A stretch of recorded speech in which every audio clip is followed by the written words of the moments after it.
Hello bachcho, let's read a given question. The question says four identical rods of same material are joined end to end to form a square. If the temperature difference between the ends of a diagonal is 100 degrees Celsius, then the temperature difference between the ends of other diagonal will be option A 0 degrees Celsius, option B 100 by L degrees Celsius, option C 100 by 12 degrees Celsius, option D 100 degrees Celsius. So where L is the length of each rod. So in this question हमें पता है कि heat current that is H, ये क्या होता है, that is heat flow rate basically, इसको हम लिखते हैं क्यू बाई टी एंड ये फॉर्मूले में we can write this value as to be delta t upon R. और आर बेसिकली यहाँ पे क्या होता है, आर इज एल बाई के ए, जिसको हम थर्मल रेजिस्टेंस भी कहते हैं। ठीक है, अब यहाँ पे ऑल्सो वी नीड टू सी के जैसे हमने किरचॉफ्स करंट लॉ पढ़ा है वैसे ही किरचॉफ हीट लॉ के a similar case we can discuss in this जहाँ पे instead of current क्या flow हो रहा है, heat flow हो रही है। Let's say we have a junction over here, ठीक है, ऐसा कुछ junction consider करते हैं हम जहाँ पे से this is a junction J। अब यहाँ पे एक heat current आ रही है let's say H1, एक यहाँ से जा रही है H2 and एक यहाँ से अगेन जा रही है H3। ठीक है, सो यहाँ पे क्या ये law according to the Kirchhoff current law हम कैसे लिख सकते हैं, the current coming towards the junction is equals to current leaving the junction यानी H2 plus H3। so this is how we write the value of heat current over here।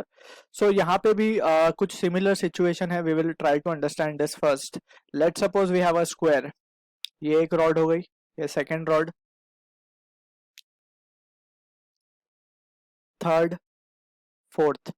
ठीक है, एक diagonal let's suppose point A, B, C, D।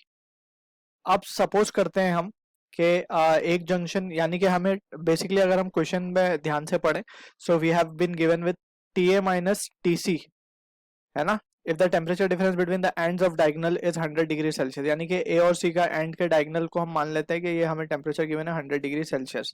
अब T A is greater than T C, alright, so हम consider करेंगे कि heat flow हो रही है यहाँ से and it is been flowing in the fashion which we have shown over here, और ये यहाँ से फाइनली बाहर निकलती है। और we have been asked to find the temperature difference between other diagonal that is TB minus TD हमसे पूछा गया है। ठीक, सो इसको आप समझते हैं पहले। अगर हम ए के ऊपर जंक्शन लॉ लगा दें, सो ए के ऊपर हम जंक्शन पे क्या लिख सकते हैं, we can suppose this heat has to be H1, इसको हम H2 मान लेते हैं, इसको हम H3 मान लेते हैं। अब यही हीट यहाँ से भी जाएगी H2 और यही हीट यहाँ से भी जाएगी H3। ठीक है, और finally we can say H2 plus H3 again H1 बन के निकल जाएगी। सो अब यहाँ पे हम देख सकते हैं जंक्शन ए बी और बी सी में सेम करंट फ्लो हो रहा है। सो हम क्या लिख सकते हैं, T A minus T B will be equals to T B minus T C. ठीक है, because same current heat current is flowing over here. So इसीलिए हमने क्या कर दिया, टेम्परेचर डिफरेंस को इक्वेट कर दिया, बिकॉज वी नो के हीट करंट जो है it is given by the formula delta T by R. अब आर तो दोनों का सेम ही है, so we can just equate delta T of both side. So यहाँ से क्या मिल जाएगा हमें, 2TB will be equals to T A minus T C.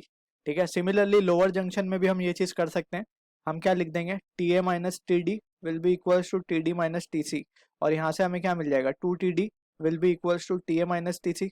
ठीक है, so from one equation and two equation हम क्या कह पाएंगे, we can say therefore TD will be equals to TB। और अगर ये दोनों ही सेम हो गए, सो दोनों के बीच का जो टेम्परेचर डिफरेंस आ जाएगा वो क्या आ जाएगा, 0, that is 0 degree Celsius. So option A हमारा राइट आंसर है to this question. I hope you understood the solution. All the best.